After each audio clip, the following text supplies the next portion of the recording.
Black Americans are tired. They keep carrying weights that they were never meant to carry. They are tired. They are officially tired. Not because they are weak, but because they've been carrying weight that was never theirs to begin with. And for the first time, many of us, are beginning to even feel it for them. I am feeling it for them, like genuinely, like these people, oh my God. Now, there are burdens Black Americans inherited that they were never chosen, or that they never chosen to inherit. Let me talk about those burdens. Right.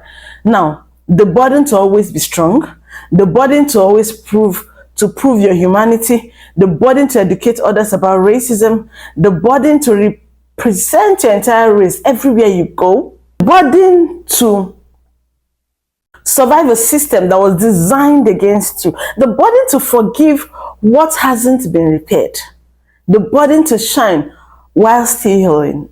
That's a blessing. It's not easy. The weight is spiritual. The weight is generational. The weight is emotional. The weight is psychological. The weight is unnatural. Now, you were never meant to carry the trauma of your ancestors alone. You were never meant to carry the expectation of a whole nation.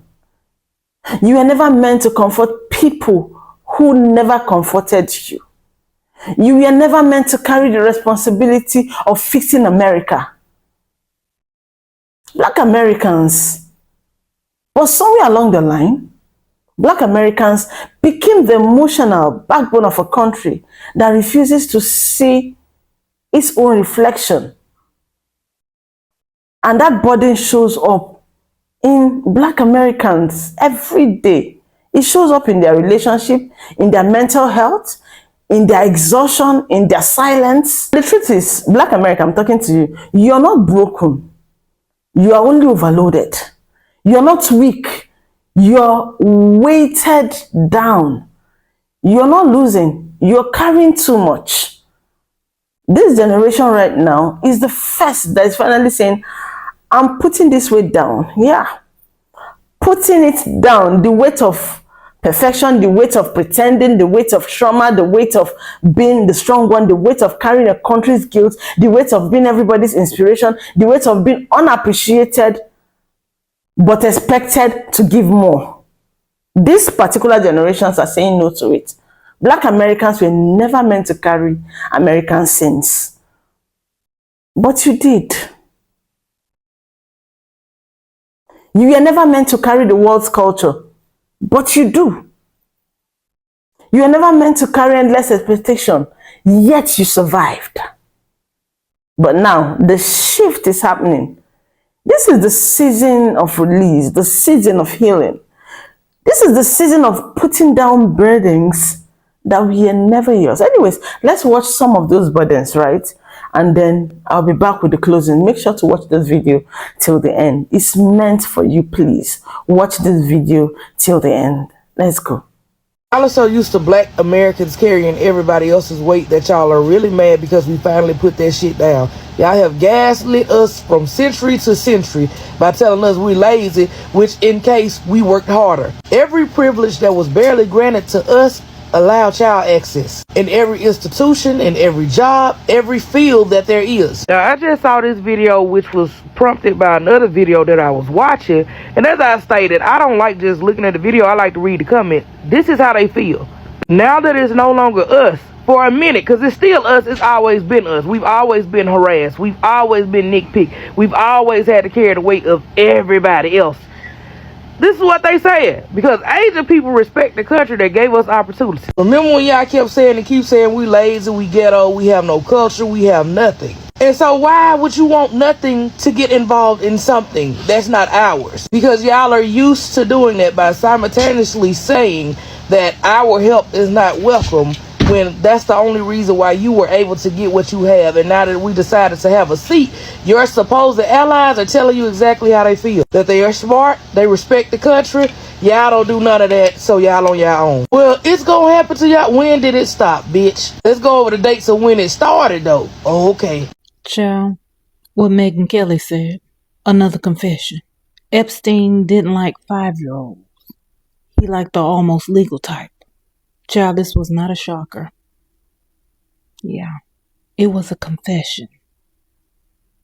Because if we're real honest, and I mean real honest, white women have been excusing, enabling, and raising dangerous men for generations. Baby, this not new. That's not surprising. It's a pattern. And the way she casually tried to justify grown men being attracted to girls. Child, please. That's learned behavior.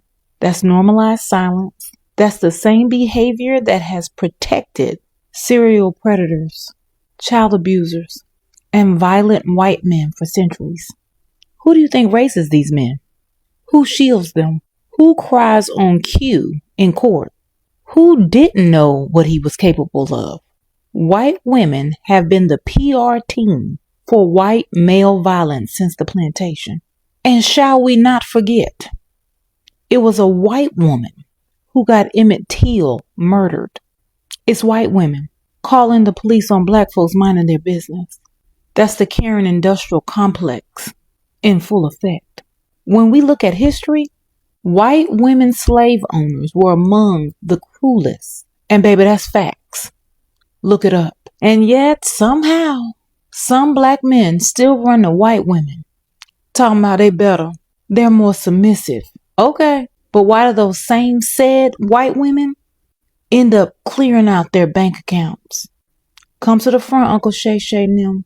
And somehow these are the same said white women that are entrusted to raise your biracial children while teaching them nothing about who they really are, leaving them confused, traumatized, and hurt. And here's the real gag.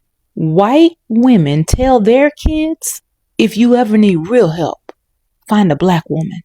Now ask yourself, why don't they tell them to find a white woman? Baby, because they know who holds the real safety. So no, what Megyn Kelly said wasn't shocking. She believes it because she was raised in it and she probably benefited from it. And baby, we just have to look to the left and right at our administration.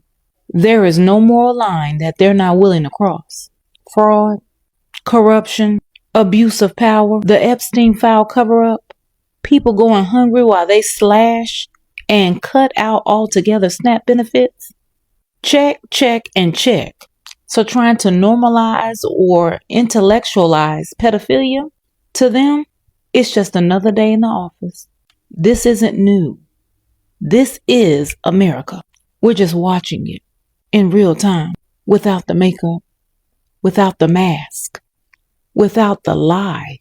And baby, if you know black history, hell, if you know American history, you already know. Nothing should surprise you because black folks have seen and witnessed this for over 400 years. And that's on Harriet. So black folks, drink your water, stay rooted, real, and knowledgeable, and mind your black business. Happy Black History 365, and I'll see you next time. The generational traumas of slavery and racism are actually insane. Like, there is literally generational trauma with black people and cats and dogs because they would use cats and put them on the backs of black people and then terrorize the cat so that the cat has the natural instinct and puts its claws into the black person's back and then scratches it up, right? So that's where that trauma comes with from cats. And then with dogs were also used against black people. And like civil rights movement era, but like just overall. Just terrorizing dogs to then terrorize black people. You know what I mean? Or using dogs to then harm black people, which is then another trauma that would have come from that. And it reminds me of like black people and the stereotype of like not being able to swim or being afraid of water, like, and things like that. It's like black people were pushed off of boats in the middle of large bodies of water. And then that's just what it was. Like, I just feel like there's a bunch of stuff that generationally got passed down because it's like that sticks within the genetics of the black people. And that's why we have people today who are black, but they're scared of cats and dogs, or they don't like to swim, because it's like, that is generational from slavery and racism. Like, that's how diabolical it is. Black Americans are being tricked into believing that your skin color comes before your citizenship when it comes to the geopolitical times that we are in right now. That makes absolutely no sense. Y'all are standing with people who fly the flags of the countries that they fled. They're flying the flags of the countries that their ancestors could not protect, that their ancestors could not defend, that their ancestors and they did not stay in order to build up. Okay? They've come to your country, because America is your country, and they're flying flags from a country that is not your country, and you would choose to stand with them, with these people who don't even have loyalty to their own land, because if they did, they would be there fighting to improve the circumstances in their countries. They're not doing that. They got destructive spirits on them. They destroyed there. They want to come here and destroy as well. I'm not saying this is all immigrants, okay? I'm talking about the people who are choosing to immigrate to a country and then wave the flags of the country that they fled, that they have abandoned, while disrespecting the leadership of this country. And this is who Black Americans choose to align yourselves with, because you have idolized your skin color. You put your skin color over your country of origin. You put your skin color over your country of citizenship. That makes absolutely no sense. You put your skin color over patriotism. You are offended by people who value and defend and protect America. You are choosing to be an orphan in this world. Y'all are inviting the orphan spirit into your existence. And you're not an orphan. You have a home. It's the United States of America. You have a birth certificate. You could get a blue passport. All it takes is a couple $100. You could get a blue passport. You have every single right that any other American citizen has. And you choose to continue to other yourselves. You're choosing to perform victimhood. You're choosing to perform oppression and marginalization. And it makes absolutely no sense at this point when you've had a black president, you've had a black vice president, you have so many black millionaires and billionaires, you got all black films. I watched Black Panther in Thailand in a movie theater. You got how many all black Super Bowl performances do you need? You got a whole black month dedicated to you. You got black channels on the TV. What the hell else do you need to understand that you are neither marginalized nor oppressed? You are an American citizen and you can do anything that any other American citizen can do. This is coming from somebody who's lived in Germany, lived in Thailand, lived in multiple states in the United States of America, obtained multiple degrees, studied on multiple campuses, have held multiple positions in multiple places of employment, have owned multiple homes. All you gotta do is decide that you are a privileged American and be that and walk in that. You are a citizen of the greatest country in the world. If you've decided it's not the greatest country in the world, it's because you are not contributing to it being great. You don't understand greatness. You don't value greatness. You're too bitter. Heal. That's all I can tell you. You know, I find it hysterical when I see people get up on these apps and say, they're coming for you next. Because it's apparent that you did not grow up in a black household. You didn't have to sit and watch your parents give your brother the talk because he was finally 16 years old and he was able to drive. And he was driving a Mercedes Benz.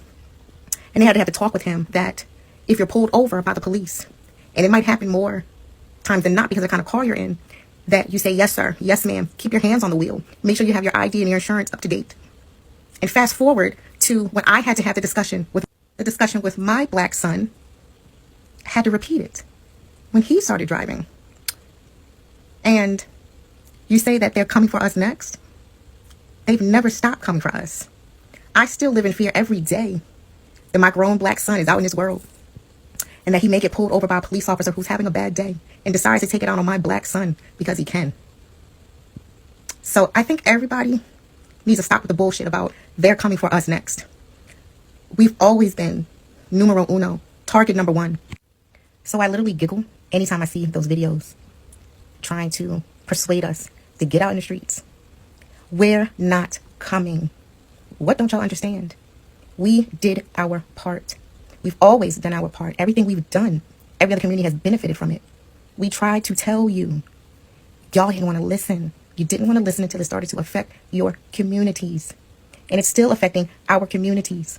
Because where do you think they dropped all those immigrants when they did allow them into the United States? Black communities. We've been fighting. We are not coming.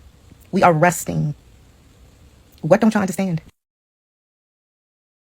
So, let me tell you a story that was never supposed to be told. Because if people really understood how chattel slavery started, they'd have to admit that this country was never innocent. It wasn't founded on freedom. It was founded on a formula: blood, control, and legal torture. See, chattel slavery wasn't just slavery.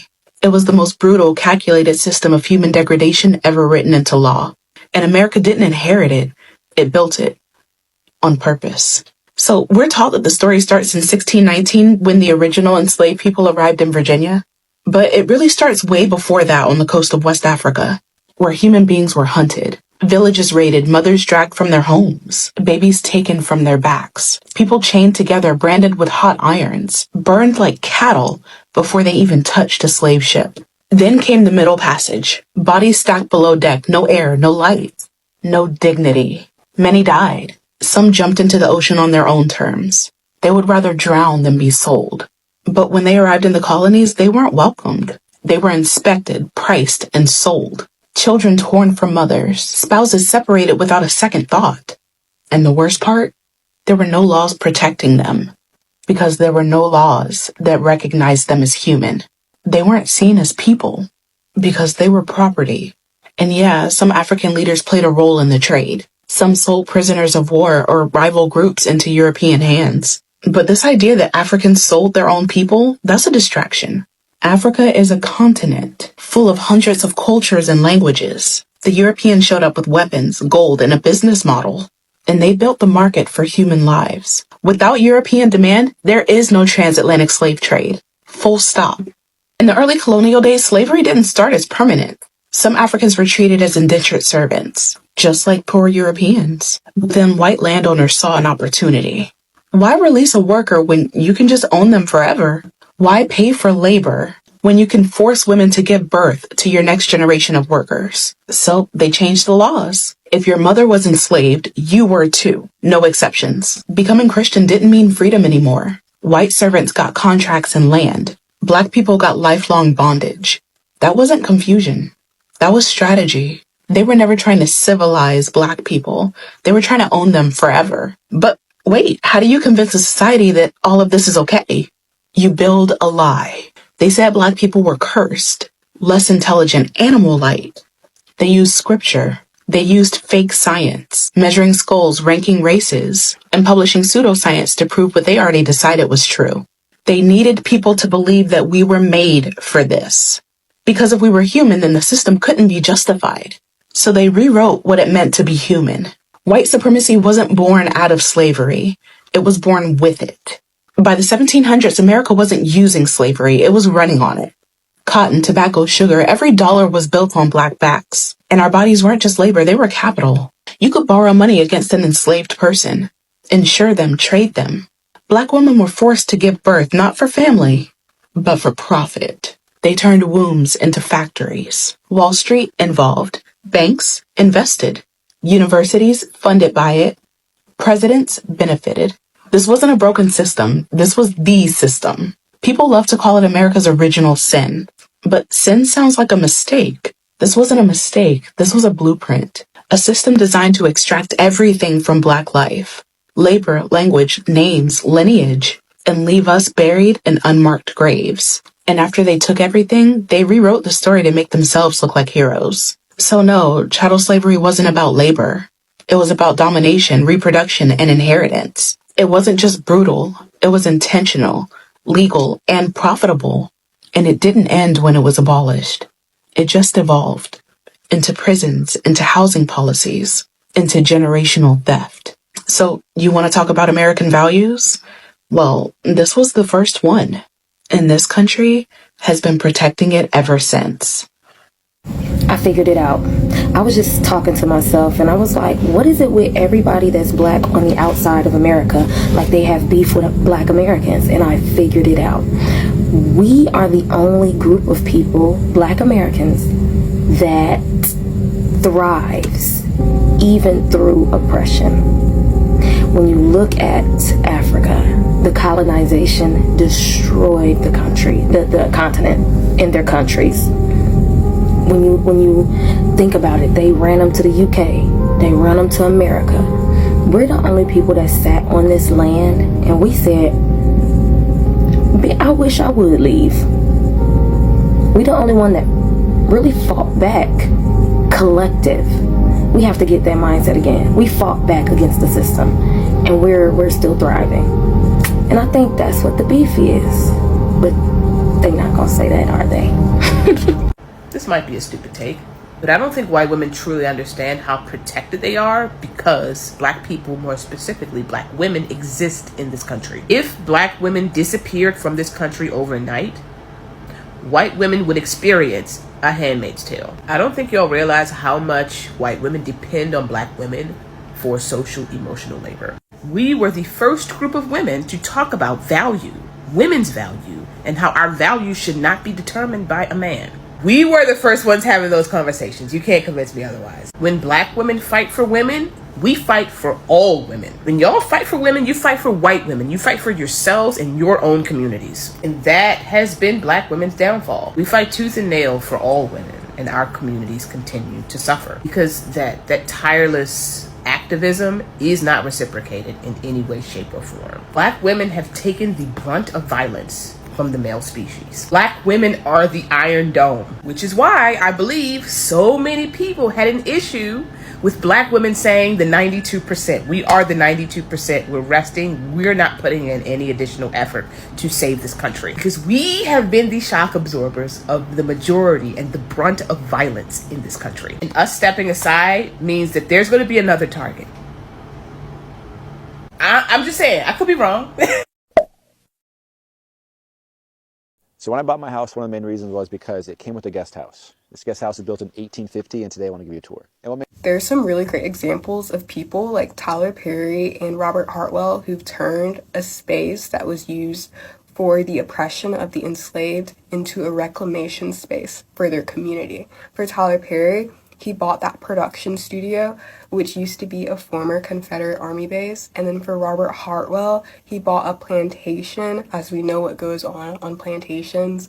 And then we see cut cameras to Jalen, who, I don't know, that house can be perceived as housing for the enslaved, and we're seeing it termed as a guest house.